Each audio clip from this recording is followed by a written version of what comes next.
E aí, conversadores e conversadoras de elevador, sejam muito bem-vindos a mais um episódio aqui do canal. Esse espaço idealizado, criado e preparado para você que quer desvendar todos os segredos comerciais das empresas de transporte vertical. É isso aí, pessoal. Durante a primeira convenção de elevador do Brasil, que a gente realizou em dezembro do ano passado, eu fui chamada para abranger também os outros equipamentos de transporte vertical, as escadas rolantes, as esteiras. Então, nós aqui preparamos conteúdo não só para quem atua com o elevador, mas também para quem está no mercado como um todo. Então, sejam muito bem-vindos a mais um episódio. E mês de janeiro é um momento de férias, é o mês de férias, não é mesmo? E mesmo para quem está trabalhando assim como eu, é uma época que pede descanso, né, gente? Entretenimento, diversão, fazer uma leitura assim um pouco diferente daquilo que a gente está acostumado. E aí eu pergunto, né, por que que a gente não usa esse tempo, mesmo que a gente esteja trabalhando durante o dia todo, né, mas no final da tarde, à noite, por que a gente não usa esse momento para o ócio criativo? Durante os meus treinamentos eu falo muito sobre a importância do ócio criativo, que aquele momento não é para ficar jogado ali no sofá, não. É um momento que a gente descansa o corpo, mas permite que a nossa mente, que o nosso cérebro tenha contato com informações, conteúdos que não é do nosso dia a dia. E essa é a proposta do mês de janeiro aqui no canal. A gente dá um tempo naqueles conteúdos que são os episódios aula, que eu abro o PowerPoint, dou dicas, você anota e aplica no seu dia a dia, e a gente traz histórias, a gente fala sobre dicas de podcasts, livros, séries, que trazem para a gente dados, informações, para a gente questionar os nossos vieses aí inconscientes e mudar as nossas crenças, porque isso vai ajudar de um jeito mais tranquilo a nossa carreira. É isso mesmo. A gente para em janeiro, permite que a nossa mente dê essa oxigenada e em fevereiro a gente volta com a corda toda. Então, o episódio dessa semana, a gente vai fazer uma reflexão sobre quem somos nós de verdade, as nossas origens, a origem dos brasileiros. É uma continuidade do episódio anterior, de número 76, e a gente vai falar, continuar dando aí dados sobre o último censo do IBGE. Mas antes da gente começar, queria agradecer o nosso patrocinador oficial, a Infolege, que permite que nós estejamos aqui todas as semanas com conteúdos inéditos. Obrigada, Infoleve. Bora lá para o conteúdo? Uma das perguntas mais difíceis da gente responder é quem somos na essência. É por isso que toda vez que eu trago convidados aqui para o canal, eu pergunto quem é você na fila do elevador? É muito mais fácil a gente responder quem nós somos dentro de um contexto, dentro do nosso trabalho, dentro da nossa vida familiar, dos nossos amigos, do que a gente responder quem somos nós na essência. Isso porque a nossa imagem no mundo tem diversas camadas, né, gente? As externas respondem às pressões e exigências sociais e familiares, e as internas vão sendo moldadas a partir das nossas crenças, das nossas experiências, dos nossos aprendizados, e a gente vai internalizando muita coisa, nem sempre de forma muito consciente, né? Os traumas, os bullying que a gente sofre, as piadas que a gente faz, às vezes os nossos comportamentos mais automatizados, eles estão mais ligados com esses conhecimentos que são quase inconscientes, que são bem automatizados, do que até da forma que a gente escolheu ser ou não ser. Nós somos o resultado de múltiplas experiências. Muitas vezes perdemos de vista quem somos de verdade e quais foram os principais aprendizados que nos ensinaram comportamentos automatizados. Como eu tenho falado aqui para vocês, desde 2019, quando fui demitida e daí a hashtag lá do LinkedIn, eu passei a fazer uma jornada para entender de onde vieram as principais crenças. Como eu passei mais de 20 anos em uma multinacional, eu tinha muitos comportamentos que para mim eram estranhos, porque eles não eram genuínos, mas eu precisava me adaptar àquele cenário e me comportava de um jeito que muitas vezes até me assustava, mas era uma forma de me encaixar naquele contexto e poder ser parte de uma comunidade. Nós, seres humanos, precisamos muito nos sentir parte de alguma coisa, né? E aí, queria até contar para vocês uma passagem da minha história aí, que eu não gosto muito, para mim é bastante vergonhosa, mas é preciso a gente assumir situações que trazem para a tona aquilo que muitas vezes está guardado no nosso inconsciente, né?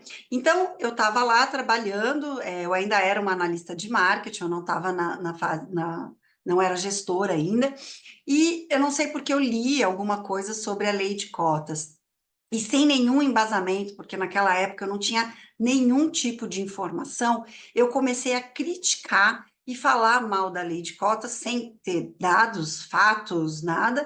E eu lembro que uma menina, uma profissional do RH muito jovem, negra, entrou na sala bem naquele momento e ela ficou muito desconfortável.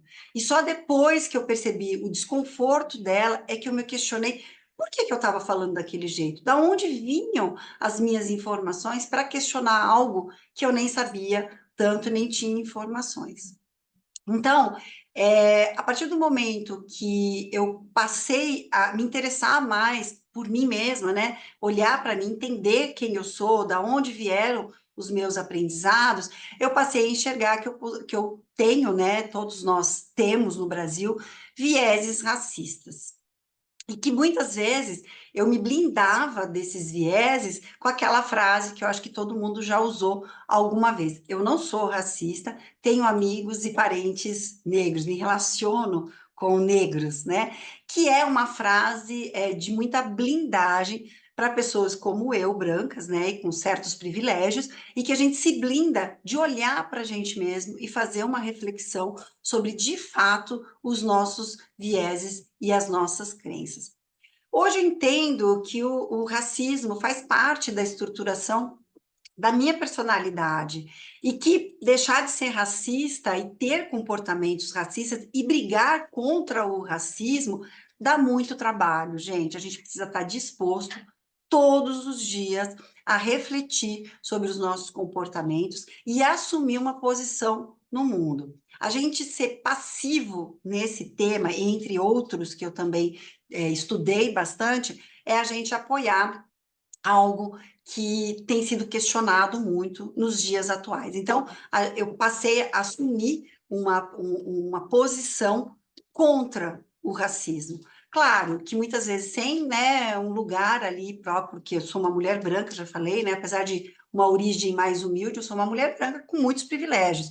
Então, eu não tenho muitas vezes como falar de algo que eu não senti, mas dentro da minha posição, eu posso sim combater o racismo. E uma das formas que eu fiz para isso é ter conhecimento, é ir atrás de informações. Eu tenho, né, como eu falei, uma origem humilde, mas eu tenho na minha família, meus, né, parentes, meus pais, né, meus avós, meus bisavós, têm origem europeia, somos brancos, e percebi o quanto que a minha criação teve componentes racistas e que estruturaram a minha forma de estar no mundo. Então, é o que eu digo, a gente precisa estar em eterna construção.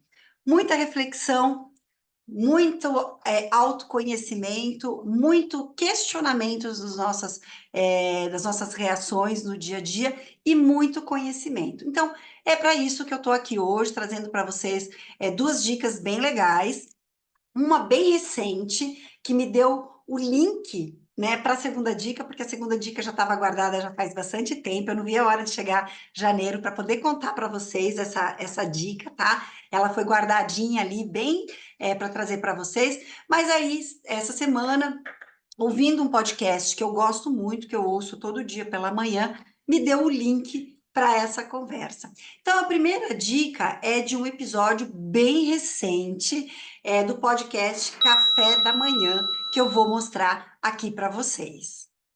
Então, esse é o podcast Café da Manhã, da Folha.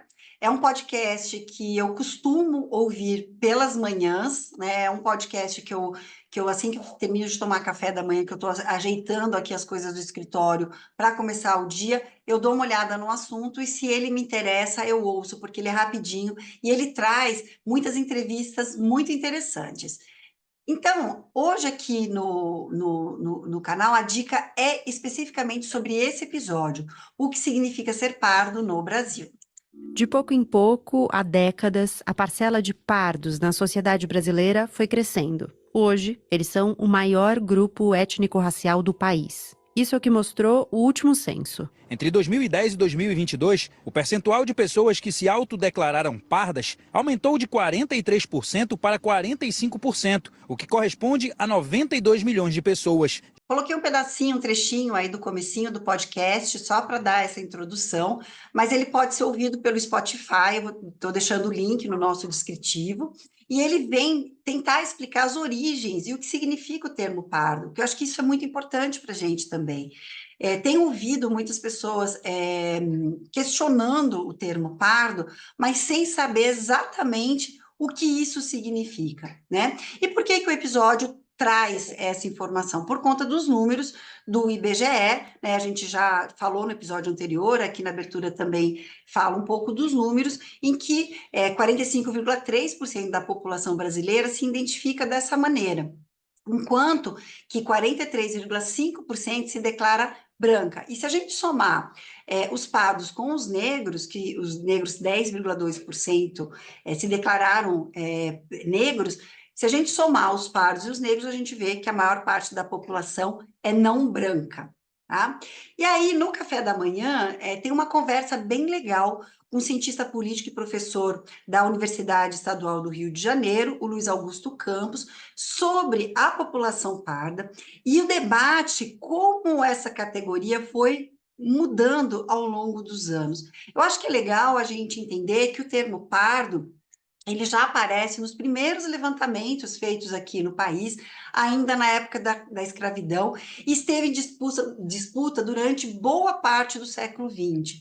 Então, assim, questionar o termo pardo pode ser feito, mas desde que a gente tenha informações, entendimento para fazer esse questionamento, né? Então, a gente vai ouvir o professor Luiz Augusto Campos falar sobre isso, né? Pessoas que se declaram parda, mas o porquê que elas se declaram pardas, e pessoas que se declaram pretas, mas no conceito poderiam ter dito que são pardas, e como que isso se posiciona nas discussões atuais. Então, vale bastante a pena, eu até indico que você ouça primeiro esse episódio para se colocar aí, para se encontrar aí nessa discussão antes da próxima dica.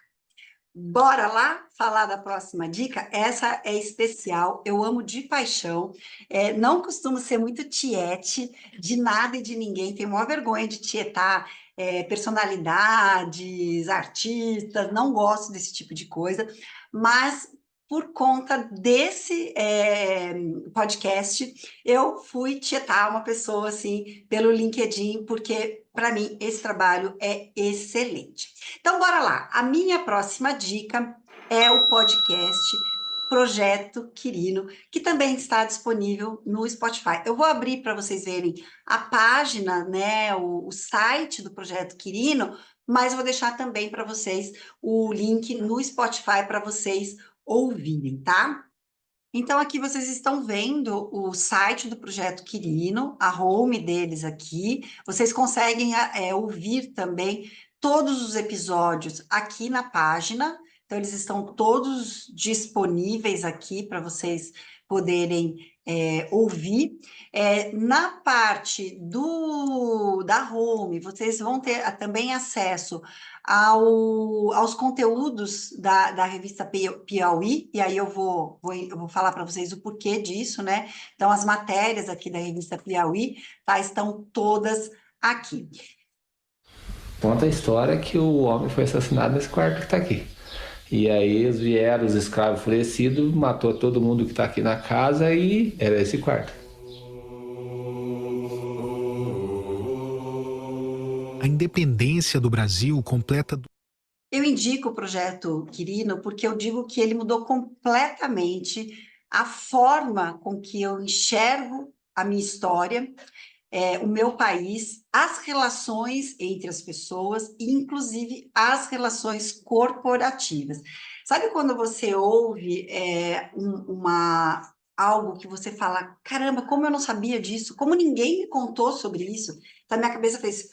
Puf, né? E aí, por isso que eu falo que eu tietei, né? Porque o Projeto Quirino é fruto de uma parceria da revista Piauí, que eu já mostrei para vocês, e do Instituto Ibirapitanga. E a Rádio Novelo. Também a Rádio Novelo tem ótimos podcasts, que em outra ocasião eu indico para vocês, porque tem coisas muito boas lá.